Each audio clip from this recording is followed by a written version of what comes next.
हिमाचल का ये नेता जब भी मुख्यमंत्री बना, अपनी सियासी तिकड़म से बना। एक बार अपनी ही पार्टी के वरिष्ठ नेता डॉक्टर यशवंत सिंह परमार को हटाकर सीएम पद कब्जाया, तो अगली बार शांता कुमार की जनता पार्टी के विधायकों को अपनी तरफ मिला लिया और कुर्सी हथिया ली। तीसरे मौके पर बहुमत नहीं था तो निर्दलियों को साध कर अपनी राजनीतिक कुशलता साबित कर दी। हम बात कर रहे हैं ठाकुर रामलाल की। वही ठाकुर रामलाल जो 1957 से 1998 तक 9 बार जुब्बल कोटखाई से विधायक चुने गए।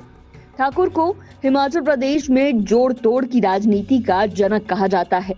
पहली बार रामलाल ने ही सूबे में राजनीतिक जोड़ तोड़ का दांवपेच दिखाया था और मुख्यमंत्री की कुर्सी तक पहुंचे थे। 28 जनवरी 1977 को हिमाचल निर्माता और पहले मुख्यमंत्री डॉक्टर यशवंत सिंह परमार इस्तीफा देते हैं। इसे डॉक्टर परमार की समझ कहें या ठाकुर रामलाल की पॉलिटिकल मैनेजमेंट कि खुद डॉक्टर परमार पार्टी आलाकमान का रुख भांपते हुए ठाकुर रामलाल के नाम का प्रस्ताव देते हैं। उसी दिन शाम को ठाकुर रामलाल पहली बार हिमाचल के सीएम पद की शपथ लेते हैं। ऐसा अकस्मात नहीं हुआ था। दरअसल इससे करीब एक सप्ताह पहले ठाकुर रामलाल 22 विधायकों की परेड प्रधानमंत्री इंदिरा गांधी के समक्ष करवा चुके थे।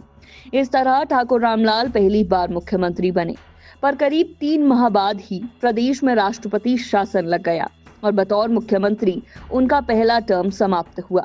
आपातकाल के बाद देश में कांग्रेस विरोधी लहर थी और हिमाचल भी इससे अछूता नहीं रहा।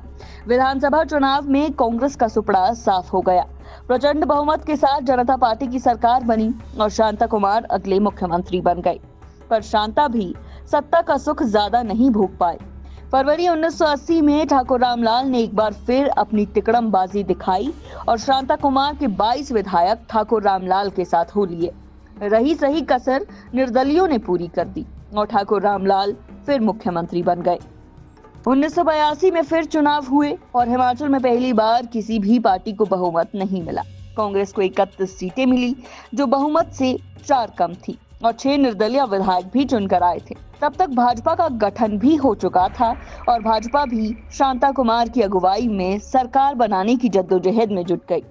तब भाजपा को 29 सीटें मिली थी और 2 सीटें जनता पार्टी ने जीती थी। नतीजन सारा दारोमदार निर्दलीय विधायकों पर था। तब एक बार फिर ठाकुर रामलाल की राजनीतिक करामात कांग्रेस के काम आई और 5 निर्दलीय विधायकों के समर्थन से रामलाल तीसरी बार हिमाचल के मुख्यमंत्री बने। पर अप्रैल 1983 में टिम्बर घोटाले में नाम उछलने के बाद उन्हें इस्तीफा देना पड़ा। बेहद दिलचस्प है कि 3 बार के सीएम 3 टर्म मिलाकर भी करीब 3.5 साल ही कुर्सी पर रहे।